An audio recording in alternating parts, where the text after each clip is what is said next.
I was always praised for my sophistication, my maturity, my ability to adapt. But it was never true. You just have no choice, do you? Mum? Hang on, honey. Tom's been telling the biggest bunch of lies. He said that I'm going to live with him full time now. Mum!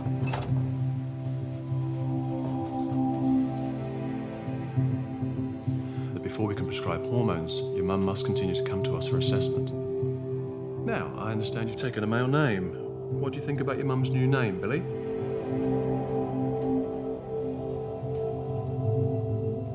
So do I call you Dad now? Whatever you're comfortable with, I suppose. Dad? Dad, Dad, Dad, Dad. Dad? It's Tuesday. Tuesday. Same time, every week without fail.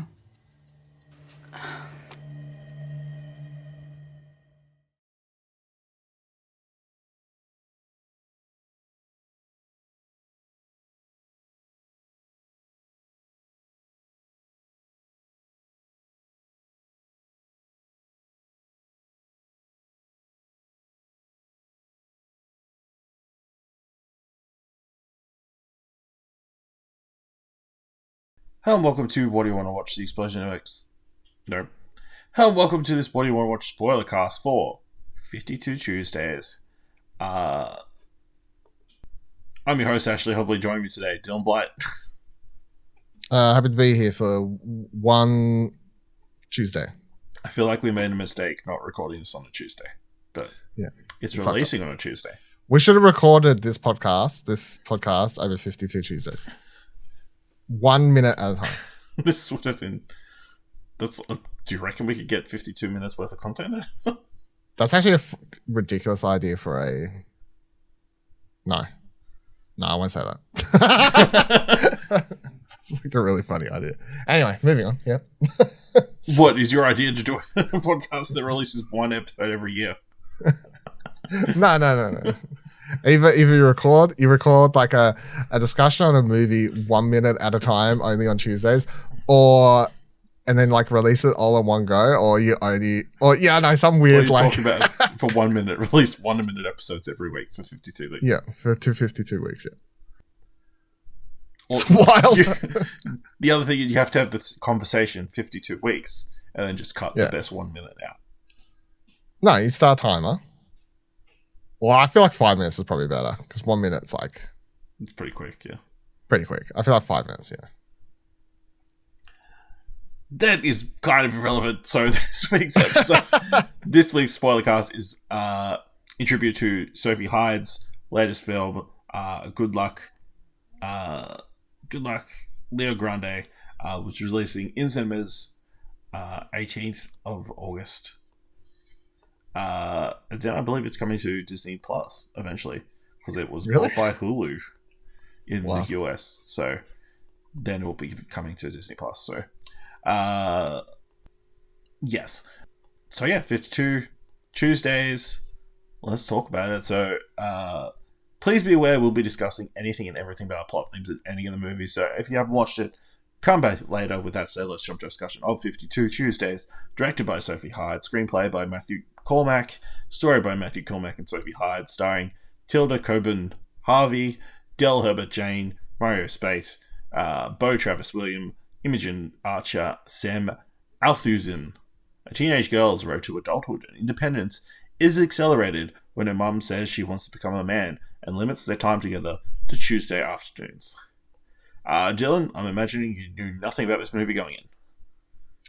I knew nothing about this movie going in. What did you think of 52 Tuesdays? I thought it was really interesting. I feel like its concept... I don't know. Like, the thing is, I don't know if entirely I felt like the 52 Tuesday, like the actual the filmmaking technique fully like was needed. I don't know. Like that's the one thing where I'm like, did it help the movie? Like, was it necessary? I don't know. Like, was that a? Do you reckon? I think it's an interesting framing device. It definitely helped that there was some Tuesdays that were not very eventful. It's Yes. like, oh god, what if they went into it and like every Tuesday needs to matter, have something important, something we need to talk about. Then I feel like it would have been quite a draining. But because some Tuesdays just go by and they're like on the couch, it's just very quick. The only comparison I have is Boyhood, right? Which is a much larger project. And I love that movie, but I feel like because of the larger span of time, that filmmaking technique, I actually feel like justifies it. I really feel like seeing the actors, especially the kid, actually age is really does help that movie with its emotional toil. Have you watched Boyhood or no? I haven't watched Boyhood. Okay. Yeah, but this movie as itself, without the filmmaking technique aside, I feel like it touches on, obviously a really interesting subject you don't see tackled in movies often, with the Australian setting and everything. Yes? Do you have a... Well, I was going to say this movie came out in 2013, because I feel like that's relevant. Yeah, it's like nearly 10 years old, so... And obviously the subject matter of someone going through a gender transition still not commonplace. Definitely not then. Yes.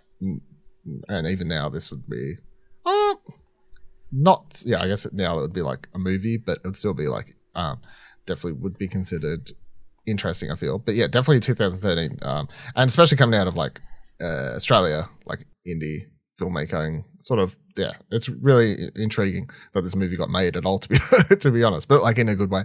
I definitely feel like the subject matter is super interesting. I don't know exactly where it all comes from, if it's from like experiences or something like that. But because the thing is, right, there are so many facets to these characters that you have. Like you could very easily view. Fuck, I can't remember. Billy? Is it Paul or something? No, what's the Harry? No, Harry or Tom? Her dad, Tom. Like, or is that her other dad? James. I couldn't have. What did I say? Fred or something? I couldn't remember Yes. James, right? That's one thing. I have a story about someone transitioning and like getting to see that, and from a kid's point of view. But then like what she, the daughter, goes through, and like what she decides to do and how she sort of, I guess, deals with her feelings, like how she goes about that with the camera and all that sort of stuff, is that could have been the whole movie on itself, I guess. Like there's just a lot of really like interesting things going on in this movie that you definitely wouldn't see touched on in a lot of films, I guess, or in any film. So no, I definitely did enjoy it. I feel like all the performances are really good as well. So yeah, I found it a very interesting experience watching it. I think James, like going through transition and tracking that throughout the year, was very interesting to watch.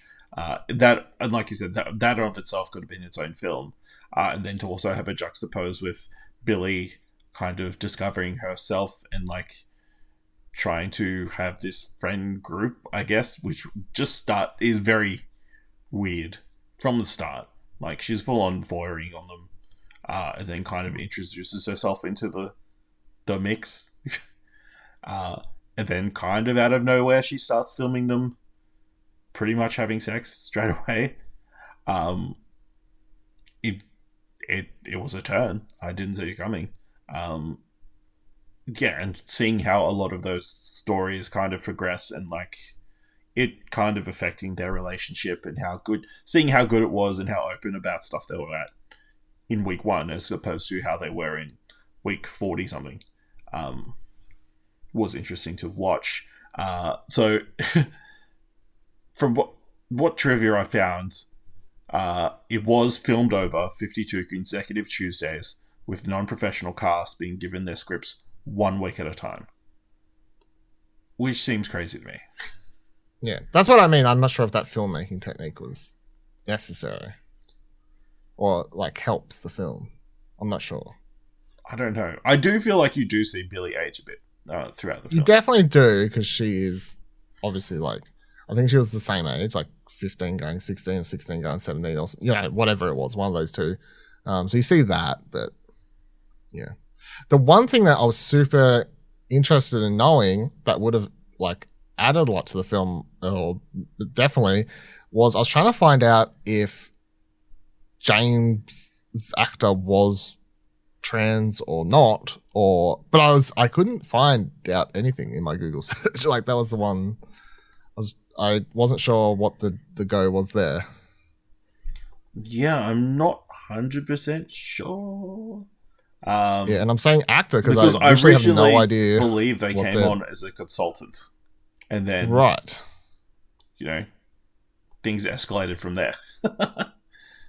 Okay, yeah, because I have lots of questions about like just how they did a lot of stuff. If because it looks like someone literally you get to see someone literally just go for a transition, but especially when it comes to the breast reduction or removal stuff and top surgery, I guess is the colloquial term. But yeah, that's that.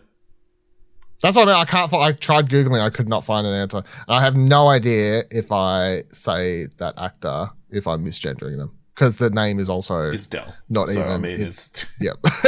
So I'm just gonna say them because I have no idea. Yeah, very interesting. I think the most confronting thing for me, I guess, is they're calling the video that we saw in the movie child pornography. Child pornography, yeah. But we're watching it. Mm-hmm. So if they're pretending to be of that age, I don't think I highly doubt. No, so I'm going to assume that the girl who's playing the Billy, 17, 18-year-old... So Billy, the main girl, she was 16 at the time. She was 16 at the time, but you don't see her anything. Yes. Yeah, so nothing happens with her, and that's done on purpose. I'm going to assume that the other girl is 18 plus, and that would be why it's, not illegal. Yeah. She was just playing someone who was 17 or whatever. I don't know. It just feels weird. I bet it's the whole sexualization of teenagers entirely from, any teen show. Yeah, no, this is that kind of stuff. So this is the thing that the thing goes like people like, especially if this is like it's not, is it sexualizing them or is it just telling a story? I don't like at some point is it like I don't know, like this is a thing that happens, Yes, like teenagers have sex. Like I don't know, like how else to like to bluntly put it. So, but it you have adults play. You have young adults play teenagers, and then it's fine. Okay. Yeah. Yes. If you have weirdos watching it jerking off because they think they're underage, then that's weird. But also, that's not the filmmaker's fault if a weirdo wants to imagine the characters, interpret it that way. Yeah. I don't feel like, Yeah.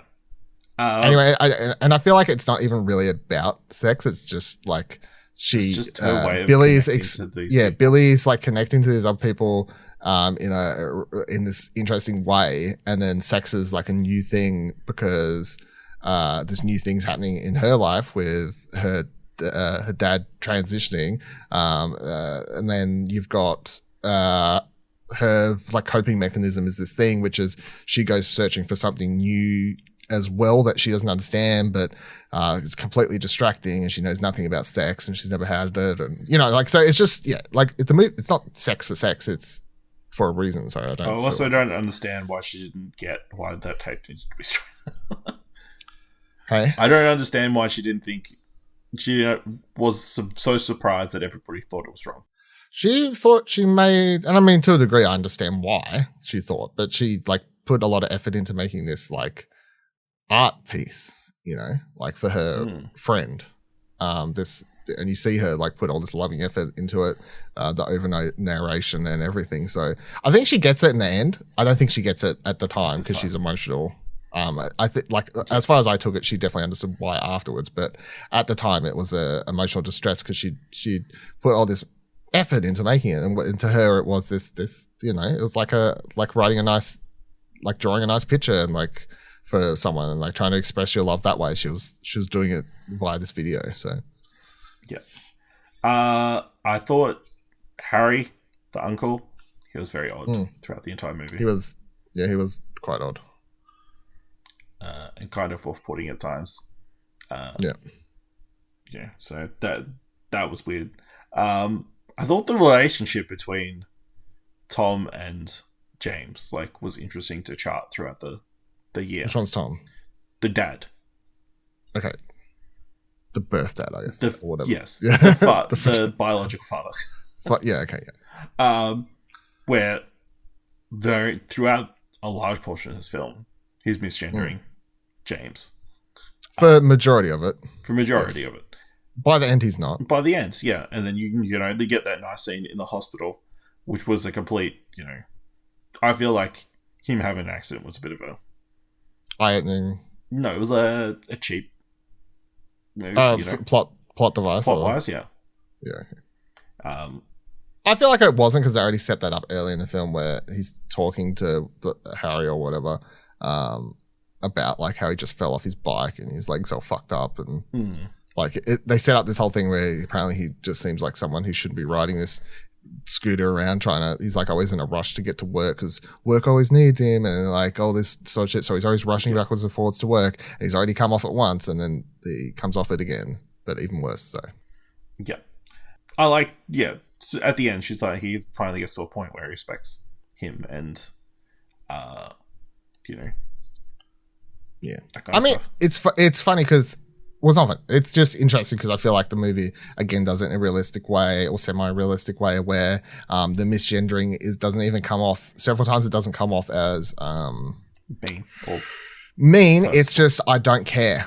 Yes, there's that one scene in particular where Billy's says something blah blah blah blah, James this, and he goes, oh well, she's this blah blah blah blah blah, and then Billy corrects and goes he, trying to just be he, and he just goes whatever. It's not an I purposely did that because I'm transphobic or anything like that. Yeah, it's just it's a matter of I'm set my ways, I'm not going to change. Yeah, my care factor for trying to correct myself misgendering is absolutely zero. Whereas by the end of the film, you get an understanding that he has been, or at least attempting to correct yourself, which is, I feel like a more realistic take rather than just more interesting just having him straight up be transphobic or something, which would have been sort of a boring character, I feel. Yeah. Not super interesting. Yeah. I think this is an interesting movie, seeing James's relationship with that woman, kind of progressing over the 52 weeks as well. Even though, from a framing device, I guess it doesn't make a lot of sense, where it feels like all of this is meant to kind of be focused on Billy, but we always get all these elements. She's always cutting to herself, filming the bit for the art project, which feels like a bit of a misdirect, I guess. I don't know. I don't know. Through the entire thing, you think it's all going to tie in towards that she's talking at those moments to James, but really it's to set up the. Yeah, I think it's just done also to help the pacing in the movie by being able to have some VO interwoven for the first 3 quarters before they pull it away. So yeah, very interesting film. Interesting film. Yeah, I'm keen to check out her next film, and also Animals, which she released a couple of years ago, which I heard very. What I want to watch is that limited series I didn't realize which was called something like Fucking Adelaide or some shit. Which I've never seen, but when I looked, I was like, what is this? I need to watch this. Fucking Adelaide. What a title. I read the synopsis. It doesn't sound like a comedy at all. It sounds like a drama, but I was like, what a title. Fucking Adelaide. Yeah, I feel that. But no, I watched I'd seen the trailer for that one that's coming out. The reason we watched this, I saw the trailer played at cinema a month ago or something. And I was like, that looks ridiculous. But also, I guess touching on a subject no one will, and also funny. So yeah, I'm keen. So. All right. Let us know what you thought of 52 Tuesdays by going to explosion.com/Twitter, or you can jump to our Discord at explosion.com/Discord. If you want to help us out here at What Do You Want to Watch, leave us a review on Apple Podcasts or on Podchaser. Tell people about the show. And if you like this episode, throw us with $1, head on over to our Ko-fi page at explosion.com/Ko-fi. patreon.com/support. Thank you very much for listening. Until next time, keep watching stuff, I guess. And she's been lying to you too, you know. I mean, this is our daughter we're talking about. Every Tuesday, she's your daughter, but not any other time.